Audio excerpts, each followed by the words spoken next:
नमस्कार मित्रांनो, मी सावित्रीबाई ज्योतिराव फुले या मालिकेच्या 3 फेब्रुवारीच्या भागामध्ये आता मित्रांनो इथे सावीच्या लग्नाचा बस्ता काढायची तयारी जोरदार सुरू असते. आणि आता सावीची मामी म्हणते, परिचयाची माणसं लई भडकल्याती, त्यांच्या साऊचं लगीन आहे ना.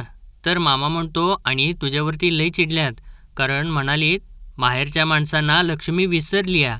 तर सावीची आई म्हणते, असं काही सुद्धा नाही आहे रे दादा. तर तेव्हा सावी सुद्धा सांगू लागते, होय रे मामा, ते खरं आहे. आई ना जात्यावरती ओवी गाताना ना तुझं आणि आजोबांचं नुसतं नाव घेत असते. तर तेव्हा मामा सुद्धा म्हणतो, का हो.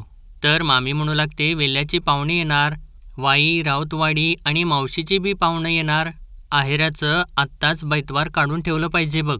असं या सर्वांचं बोलणं चालू असतं. इतक्यातच पाटील तिथं येतात आणि विचारतात, मंडळी ते मानकुवल्ला रालाता काय, असं ते विचारतात. तर तेव्हा सावीची आई नाही असं सांगते. तर पाटील म्हणतात, बरं ठीक आहे, तो आला ना की मग त्याला 4 पायली जोंधळं द्या बरं. काय आहे, वाजंत्रीची सुपारी मी त्याला दिलेली आहे. तर तेव्हा सावीची आई जी असं त्यांना म्हणते. तर तेव्हा सावीचा मामा उठतो आणि म्हणतो, अहो दाजी, काय असेल तर मला सांगा की, अहो एकट्यानं कुठं कुठं पळणार.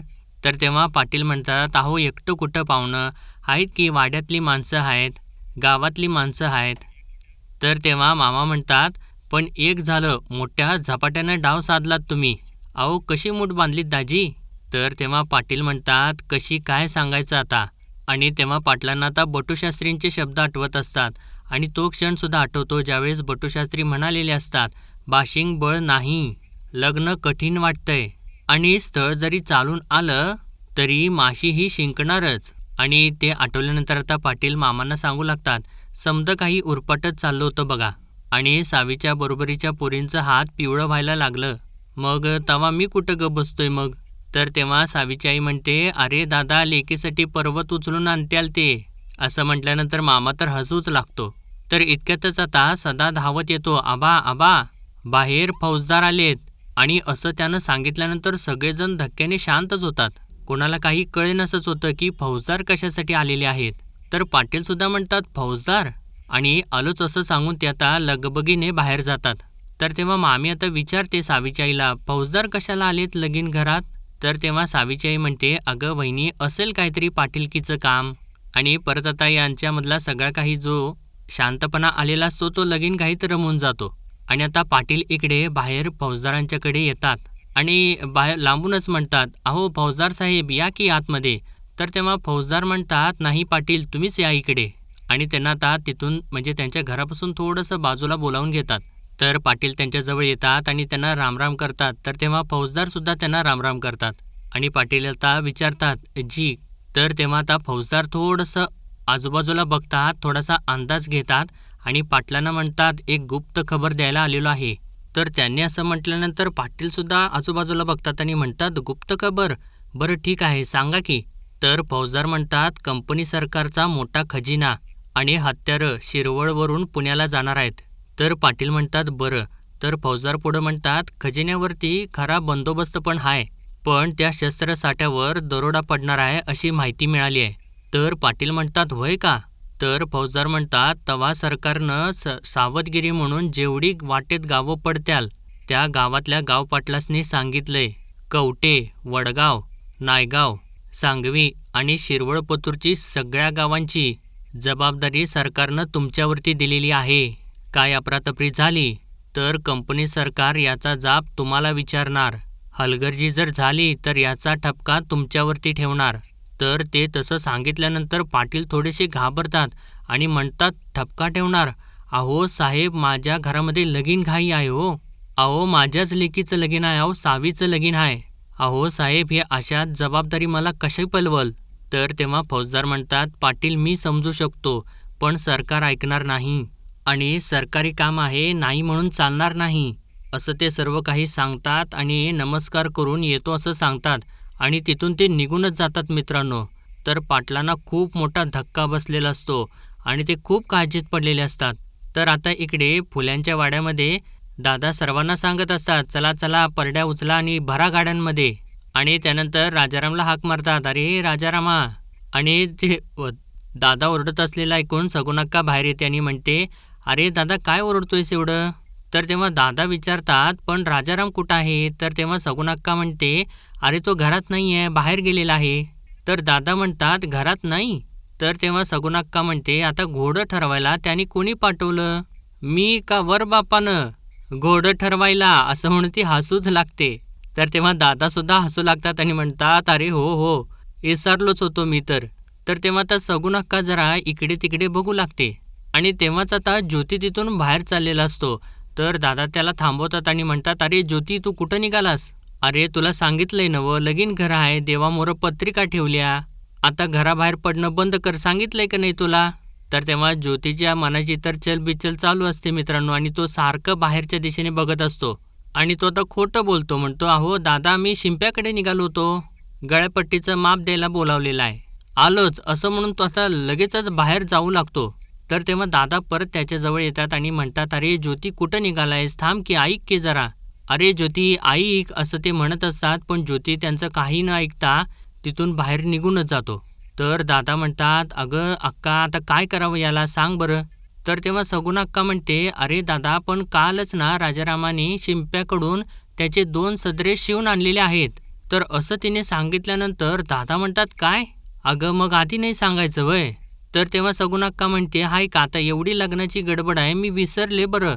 तर दादा म्हणतात, पण या पोराचा पाय काय घरात ठरना झालाय बघ, येऊ दे त्याला, आता बघतोच म्या, असं ते म्हणत असतात. तर तेव्हा सगुणाक्का म्हणते, ओरडू नको, त्याचं लग्न आहे. तर तेव्हा दादा म्हणतात, बरं बरं नाही चिडत, पण डोक्याला तापच झालाय नुसता. आणि आता हे दोघे सुद्धा काळजीत पडलेले असतात, कारण ज्योती आता कुठे गेलेला असतो काय माहिती. तर इकडे आता पाटलांच्या घरामध्ये मामा सावीच्या आईजवळ येतो आणि विचारतो, अक्का अगं दाजी कुठं आहेत? त्या पत्रावळीच्या वजी घेऊन गडी आल्या, ती कुठं उतरवायच्या आहेत त्या? तर तेव्हा सावीची आई म्हणते, ते आता तू तुझ्या दाजींनाच विचार. असं ते सर्व काही बोलत असतात. इतक्यात पाटील तिकडून एकदम हैराण झालेले असतात, दुःखी मनाने आतमध्ये येतात आणि त्यांच्या चेहऱ्यावरती खूप मोठी काळजी दिसत असते. तर तेव्हा सावीची आई त्यांच्याकडे बघते आणि तिला सुद्धा धक्काच बसतो आणि ती त्यांच्याजवळ जाऊन त्यांना विचारते, काय हो काय झालं, तोंड का उतरलंय? तर तेव्हा पाटील म्हणतात, नाही नाही काही नाही. तर तेव्हा सावीची आई म्हणते, काही नाही कसं बरं, बाहेर गेलात तेव्हा चांगलं हसत होतात, पण आता काय झालंय सांगा की, असं ती विचारत असते. तर तेव्हा पाटील जोराचे ओरडतात, अगं काय नाही म्हणून सांगितलं नवं एकदाचं, असं म्हणून ते तिच्याकडे बघतात आणि परत थोडेसे शांत होतात. तर तेव्हा तिथं असलेली सगळी मंडळी ती आपली आपली गाठोडी उचलतात आणि तिथून बाहेरच निघून जातात. पण सावीची आई थोडंसं तिथं थांबते आणि अक्का तिथं येते आणि विचारते, काय रे खंडू, तिच्या अंगावर ओरडतोयस कशापायी? अरे घरात कार्य हाय, देव आल्यात आणि घरच्या लक्ष्मीला ओरडतेस वैर? तर तेव्हा पाटील म्हणतात, अगं अक्का ऐक तरी माझं. तर तेव्हा अक्का विचारते, काय ऐक, काय झालंय? तर तेव्हा आता पाटील जे काही घडलेलं असतं, फौजदार जे काही सांगून गेलेले असतात, ते सगळं काही अक्काला आणि सावीच्या आईला सांगू लागतात आणि ते ऐकत असताना आता या दोघींना सुद्धा धक्का बसू लागतो. फौजदार म्हणालेले असतात की कंपनी सरकारचं मोठा खजिना आणि हत्यार शिरवळवरून पुण्याला जाणार आहेत आणि शिरवळ पतूरची सगळी जबाबदारी सरकारनं तुमच्यावरती दिलेली आहे आणि जर काही अफरातफरी झाली तर कंपनी सरकार याचा जाब तुम्हाला विचारणार, असं सर्व काही पाटील आता या दोघींना सांगत असतात. आणि ते म्हणतात, आता सगळं सांगून झाल्यानंतर मला तर आता तिरीमिरी यायची बाकी आहे बघ अक्का. तर तेव्हा अक्का म्हणते, अरे मुलीचा बाप आहेस तू, असं करून कसं चालेल बरं? तर तेव्हा पाटील म्हणतात, अगं अक्का मला तेच कळना झाले आता, मी लगीन बघू का तो खजिना बघू? अगं नागावचं पाहुणं येणार, त्यांची उठबस बघायची, त्यांचा मानपान बघायचा, त्यांचं कमी जास्त बघायचं का, तर मी कुठं त्या खजिन्याच्या डोमकाळ्याबरोबर तिथं? बरं आता हे कोणाला बोलायची पण सोय नाही. आणि त्या दोघींना म्हणतात, ऐका तुम्ही बी हे सगळं काही कुणाला सांगू नका बरं, काय सरकारी हुकूम आहे. तर सावीची आई म्हणते, होय होय नाही सांगणार, पण मी काय म्हणते, कोणीतरी दुसरा माणूस द्या की त्यांना आणि सरकारला म्हणावं आता मुलीचं लगीन आहे माझ्या. तर अक्कासुद्धा म्हणते, अरे लक्ष्मी बरोबर बोलते, तसंच सांग की. तर तेव्हा पाटील म्हणतात, अहो तेवढा वेळ नाही हो, आणि हुकूम निघालाय सरकारी माझ्या नावचा. आणि आता हे सगळं काही सांगत असतात. तर तेव्हा सावीसुद्धा तिथं आलेली असते. तर तेव्हा सावीची आई म्हणते, अरे बापरे, ठीक आहे निघल काहीतरी मार्ग, आणि नाही निघला ना तर आपण मग लगीन पुढं ढकलूया. आणि असं तिने म्हटल्यानंतर इकडे सावी तर मोठे डोळे करते आणि पाटील रागाला येतात आणि म्हणतात, डोसकं फिरलंय काय तुमचं? लगीन कुठं पुढं ढकलताय? पै पाहुणं जमल्यात बस्ता निघालाय, मुतूर निघालाय, लगीन पुढं ढकलताय वय. तर अक्का म्हणते झालं का, परत डापरलास नव तिच्यावर. अरे ती बी भांबावली की. तर तेव्हा सावीच्या आईच्या डोळ्यात थोडंसं पाणी येताना म्हणते तर आणि ते शास्त्री बुवा सुद्धा काय तर म्हणालं होतं म्हणून म्हटलं मी. तर आता तेव्हा सावीने ते ऐकल्यानंतर तिला तो क्षण आठवतो ज्यावेळेस ती भाजी देऊन बटूशास्त्रींच्या घरातून परत येत असते आणि ते दोघे म्हणत असतात हे पुण्याचं तरी होईल का पक्क. बटूशास्त्री म्हणतात ग्रह वक्री आहेत, त्यामुळे पोरीच्या नशिबात संसार सुख नाही. आणि तेव्हा आता सावीची आई पुढं म्हणते उगाच माझ्या पोरीच्या लग्नात विघ्न नकोयत मला.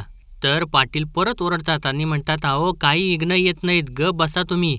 तर सावीची आई आता जोराने रडू लागते. तर अक्का म्हणते अगं आता तू आणि टिप गाळत बसू नकोस ग. तर पाटील डोक्यालाच हात लावतात आणि म्हणतात इथं अगोदर मला मोठा पेच पडलाय. आणि तेव्हा आता सावी ते सगळं काही ऐकते आणि ती आता खूप मोठ्या काळजीत पडते. तर इकडे आता ज्योती तालमीत पोहोचलेला असतो आणि तो म्हणत असतो कशाला बोला असेल एवढ्या घाईघाईनं. तर तेव्हा मल्हार म्हणतो ठाव नाही पण इथल्या हालचाली लई वेगानं वाढल्यात. आणि दुसरा त्याचा मित्र म्हणतो त्या तात्या टोप्यांनी तुझी निवड केली आहे म्हटल्यानंतर तुझ्यावर काहीतरी मोठी जबाबदारी पडणार. आणि अजून एक मित्र म्हणतो तात्यांची माणसं तळ ठोकून बसल्यात. आणि अजून एक मित्र म्हणतो होय तर रात्रभर बैठकी चालू आहेत. तर ज्योती म्हणतो पर मला कसली जबाबदारी देणार ते, त्यांच्याकडे एवढे कसलेले गडी आहेत. तर त्याचा मित्र म्हणतो मला असं वाटतंय गोऱ्यांच्या विरुद्ध लई मोठा उठाव करणार असंच दिसतंय आणि त्यात तुला घेणार वक्तावर.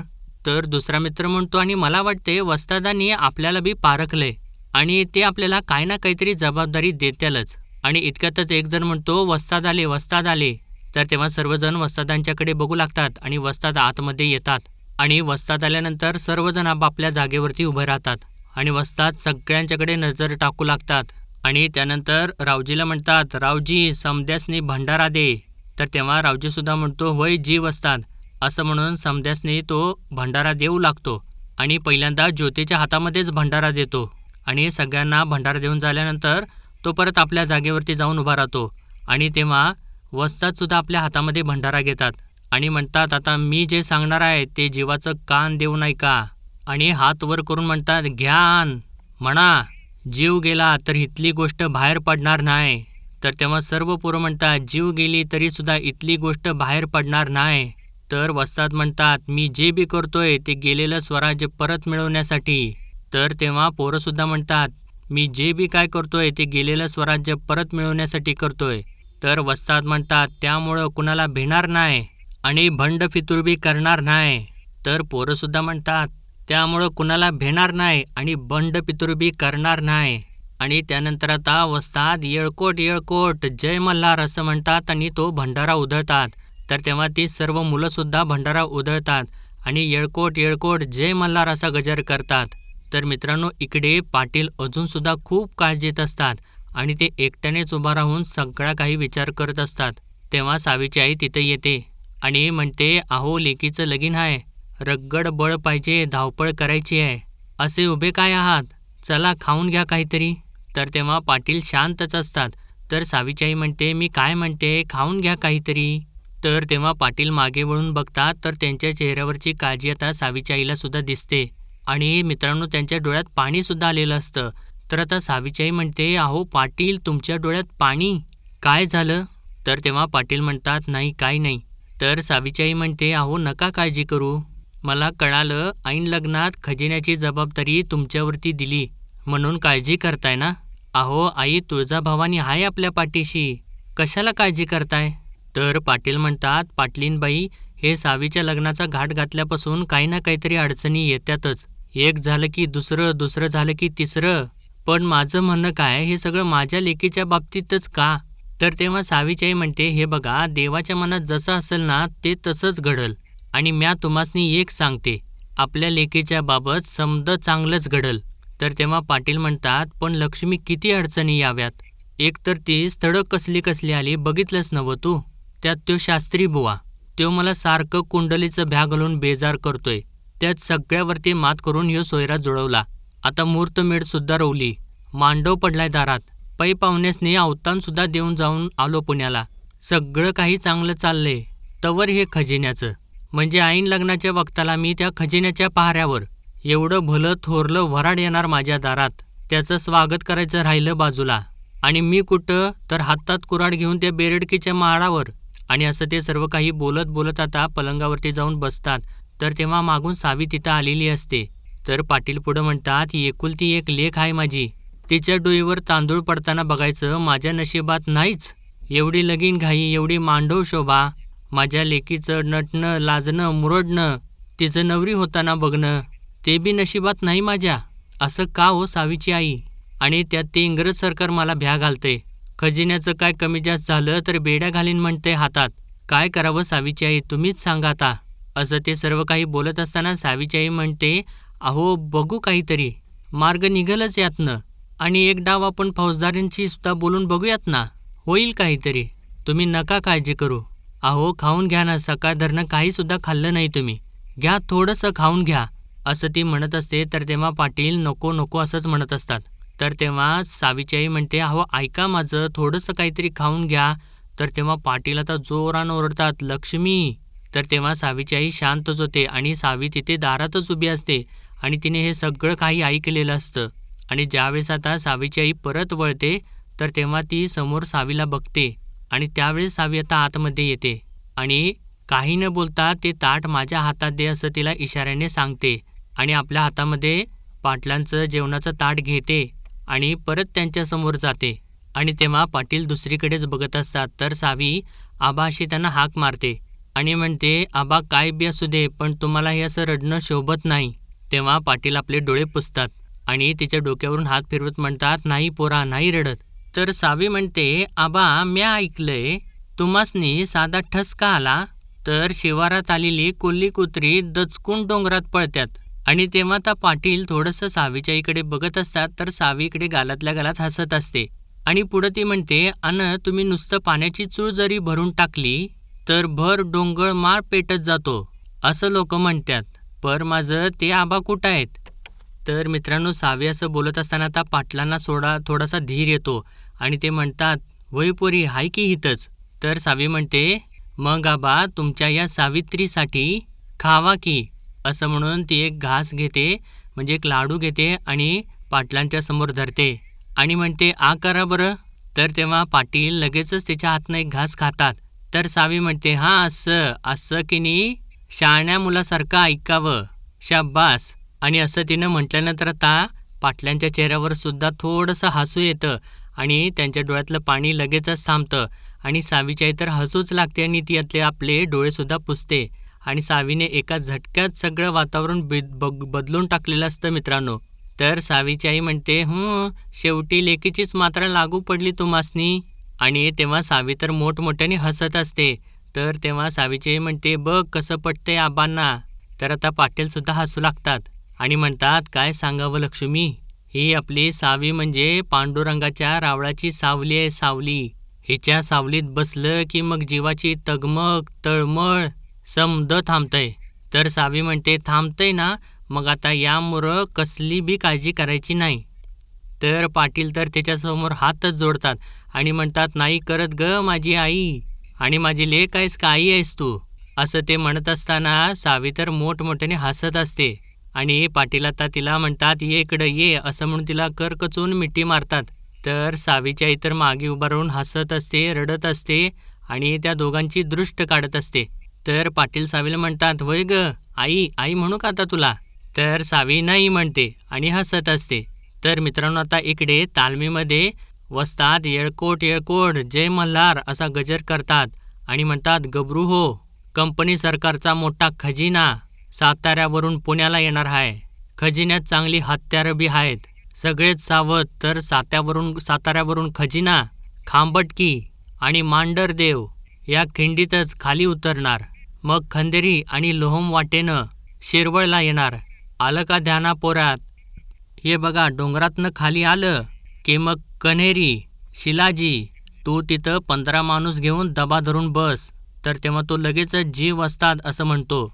तर वस्ताद पुढं म्हणतात, शिरवळ आणि नीरा ओलांडली की राजापूर, मशाल दाखवली की तू नाव ताब्यात घ्यायची.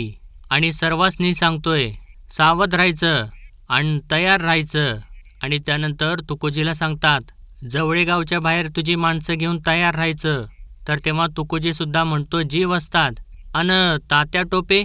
तर तेव्हा वस्ताद म्हणतात, नुसत्या चौकशा करायच्या नाहीत, नेमून दिलेली कामं करायची. तर तेव्हा तुकोजी म्हणतो, जी वस्ताद. तर वस्ताद म्हणतात, खजिना तसाच कवड वडगाव करून पुढाला की उजवीकडे बेडकीचा मोठा माळ लागतो आणि ती जागा छापा मारायला चांगली आहे. तर तेव्हा एक जण म्हणतो, वस्ताद तुम्ही फक्त आदेश करा, कवा निघायचं ते. तर तेव्हा वस्ताद म्हणतात, घाय करू नका, शिरवळच्या नजीक नायगाव हाय. असं ते बोलत बोलत आता ज्योतीच्या खांद्यावरती हात ठेवतात आणि म्हणतात, त्या नायगावच्या पाटलाच्या पोरीचं लगीन हाय. आणि असं ते सांगत सांगत पुढं जातात. तर तेव्हा ज्योतीला तर धक्काच बसतो आणि तो डोळे मोठे करूनच वस्ताद बघत असतो, कारण त्यानं अजूनसुद्धा सांगितलेलं नसतं की त्याचं लग्न पाटलांच्या याच पोरीबरोबर ठरलेलं असतं. तर तेव्हा वस्ताद पुढं म्हणतात, त्यानिमित्त 10 गाव त्या धांदलीत असणार, म्हणून म्हणतोय ही साधी शेगाटी नाय, मोठं घबाड मिळल अन गोऱ्यांचं कंबरडं मोडल.